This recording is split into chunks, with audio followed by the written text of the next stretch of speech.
The Facebook outage. Let's talk about it. So, as you know, yesterday, Instagram, Facebook, WhatsApp, all of these companies that are kind of umbrellaed underneath that massive brand of Facebook were shut down. This has a lot to do with actually not just Facebook's system, but a different system that kind of connects all of the internet together. It is technically decentralized in a way, but there's still some problems when you have centralized server bases. And with crypto, when we contrast this, essentially what you have is decentralized nodes all running a network using oracles, right? So using different data feeds. But with the internet, what you have is essentially connecting DNS servers, so domain name service, all around the world. So think about it similar to like sending mail somewhere, right? So if you send mail from, I'm here in Athens, Greece, if I send mail here to Crete on the island, they're going to find the best route of doing that, right? So that's similar to what happens with the internet with DNS.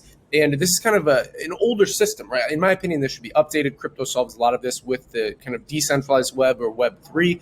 And Facebook really came into this problem, and they saw this massive crash in the stock. You see this large correction here. We saw obviously this massive one here when everything crashed in March at the beginning of the pandemic. And we saw this pretty large crash here. We could see it continue a bit. Facebook really hasn't released anything official yet. But one of the things that I thought was very, very interesting, and I never understand why people think these things are a big deal. Because in my opinion, I personally do not use Facebook. The only system that I use out of their network is WhatsApp. And the only reason I use WhatsApp is the contact with business partners and some family back in the US. But besides that, I basically use Telegram and Signal. So the main point of today's video is I don't just want to bring awareness to this topic, but I also want to point out to you the idea of having, no single point of failure, basically belt in suspenders. So if your business is purely ran on Facebook, you're completely centralized in that way, right? You're not diversified on all different platforms. Then it's a single point of failure, right? So you need to think Six Sigma. Six Sigma is something that pilots use. I've talked about this in many other videos. Basically, making sure that everything is pretty much double checked through, right? So double check, triple check, quadruple checked, and going through multiple times and multiple iterations. And this article lays it out pretty well. But the point here, like I want to mention, is if you're reliant on YouTube, if you're reliant on Facebook, if you're reliant on Instagram, you need to understand you need to diversify, right? You need to diversify. In my opinion, you should have your own website. You should have, especially if you're using it as a tool, right? Using it as a business, try and collect emails because those are something really no one can ever take away from you. Even if there's problems with email services, you always have a direct contact.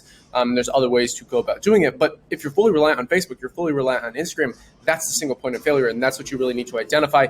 That's what a lot of crypto does, in my personal opinion, is it kind of diversifies out from this and allows you to reap the benefits of not just having one single point of failure. So Facebook, Instagram, and WhatsApp are down 4 hours as Bitcoin advocates took shots. So this was quite interesting.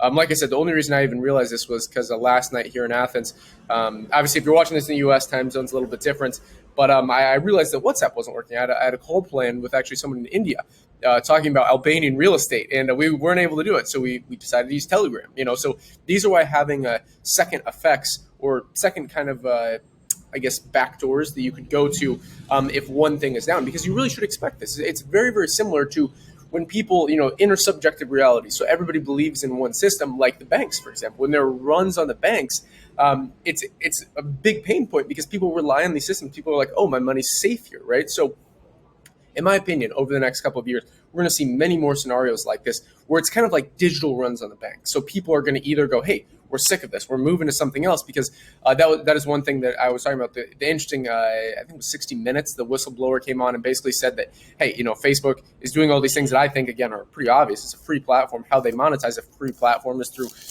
getting users, basically monetizing attention, monetizing data, selling the data to advertisers. One of my first businesses was, I first kind of got started with doing some construction things. Then I got started in e-commerce, and then I started doing some digital marketing services for doctors' offices back in the United States, and I would use Facebook, right? But then I kind of started to diversify out of that into Google, into some of these other advertising methods.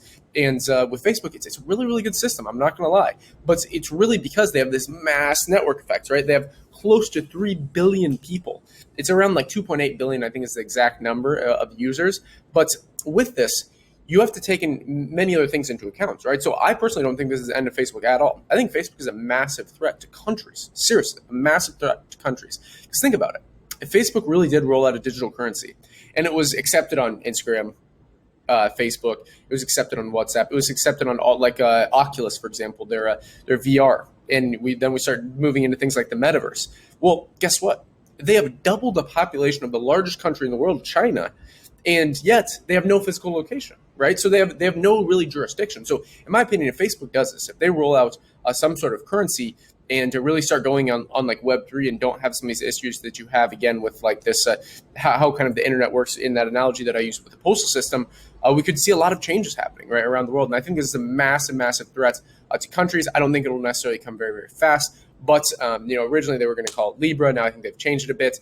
But the point is you need to keep all these things in mind. And personally, I mean, if you're bullish on Facebook, I prefer not to own a lot of like just US based stocks. I like to diversify into emerging markets. But as far as tech stocks goes, I'm not going to lie. Facebook long-term trajectory, I mean, I think it's pretty overvalued, but I'm bullish long term. I mean, I bought a little bit down here, don't hold a lot anymore.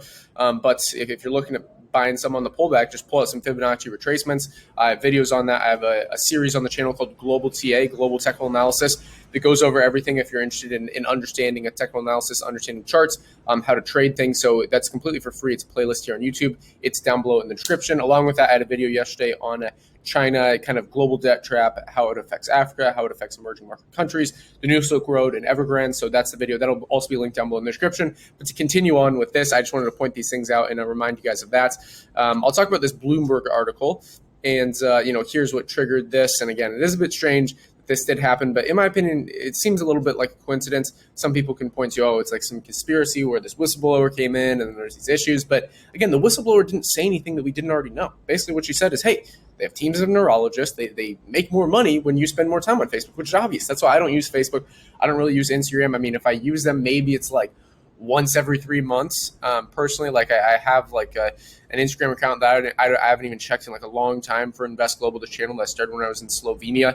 But the point is, when you have all these things, it's pretty obvious when they're a free platform that they're doing these things. That they're doing these things that are so obvious. And yes, you can say, okay, they're making it more politically divisive, but okay, what's the alternative, right? So what's the alternative to that? Well, something else is going to come along, and they're not going to do it for free. There's not going to be a nonprofit that does this. It would be awesome if they did, but at the end of the day, that's how you monetize something. So either you have a platform like Facebook where it's free, or you could pay for a platform. And typically what's happening now is you see divides, right? So I personally think what could happen is it could be a bit more tailored. So what we could get into is a scenario where these social media apps kind of break up and it gets tailored. Like, for example, obviously in China, they have WeChat. They have a lot of different social medias because the rest are banned. But if we look at this and we're going, hey, what are we doing here? In the US, we have a complete divide. And people are going to the right wing. People are going to the left wing. In my opinion, we may see some of that, and that's already kind of happening in certain ways. There's kind of like some decentralized social media networks. But maybe I'll do another video on this. The point is, when we see this divide, it's like when you're in this echo chamber and there's not a competition of ideas, I don't know if that's really the best for humanity. So the point is, it's a very long conversation, but I did want to bring this to your guys' attention because I thought it was quite interesting. And, when we talk about global investment strategies, I don't typically talk about, kind of ridiculously overvalued stocks that are trading at ridiculous multiples. I prefer to talk about stocks on things like the Iran stock market, the Uzbekistan stock market, and things like this where they're trading at very low price to earnings ratios. But the point is, the disruption to the network traffic had a cascading effect on the way our data centers communicate, bringing our services to a halt, the company's engineering team wrote in a blog post. The technical issue took Facebook's core social media network, its photo app, Instagram, and its WhatsApp Messenger services offline for hours, marking one of the longest, broadest failures in recent memory. It had a seismic impact, immobilizing a suite of services that more than 2.75 billion people rely on daily to communicate. So this is massive. Businesses lost tons of money just in a day. But again, this is the whole point, is are you centralized? Are you completely reliant on one thing versus do you have belt and suspenders? Do you have multiple kind of levels of where if one thing breaks, if one thing happens, you have systems in place that fix these things, right? This being proactive versus reactive. So a lot of people, I think they become reactive. So, they're drinking a bunch, they're smoking, whatever they're doing, and then they have a health issue, and then they're reactive to it. They take a pill, they take whatever the anecdote is for that, rather than just being proactive and going, hey, I know this will happen if I simulate that experience. And I kind of talk, like Richard Dawkins has a great book on this called The Selfish Gene. The thing that makes humans so innovative is that they're able to simulate other organisms' trial and error. So other animals aren't able to do this. They learn purely through trial and error. But with humans, what we can do is we can simulate other people's trial and error. So instead of having, one person keep, you see someone keep hitting their head up against the wall, you're standing over here and you're like, oh, what's going on over there? Versus just going, oh, I'm going to try and go there too, and I'm going to keep hitting my head up against the wall. No. Simulate that experience and go, hey, if, just like hitting your head up against the wall by being reliant on Facebook, and they're doing all these things, they're changing all these rules, I'll go, hey, let me simulate that experience and go, what else can I do? Let me think multiple steps deep. That's why I talk a lot about just like deep thinking and all these other things. But Chief Executive Officer Mark Zuckerberg, Mr. Zuck, the meat chef, apologizing on his Facebook page after the network was restored. Sorry for the disruption today. I know how much you rely on the services to stay connected with the people you care about, he wrote. But again, you have to realize it's a free service. It's true that nothing in life is free, and in certain ways. So I mean, that's pretty much it. I mean, there was this whistleblower thing that I talked about. But that's all for today's video. If you guys have any questions, any comments, let me know in the comment section down below. Also, there's a Telegram group. You can join that. Link down below in the description. If you enjoyed the video, like it, subscribe to the channel, and stay up to date. Hit the notification bell and click all. That's all for this one. Twitter is @InvestGlobal_IO, InvestGlobal, and until next time.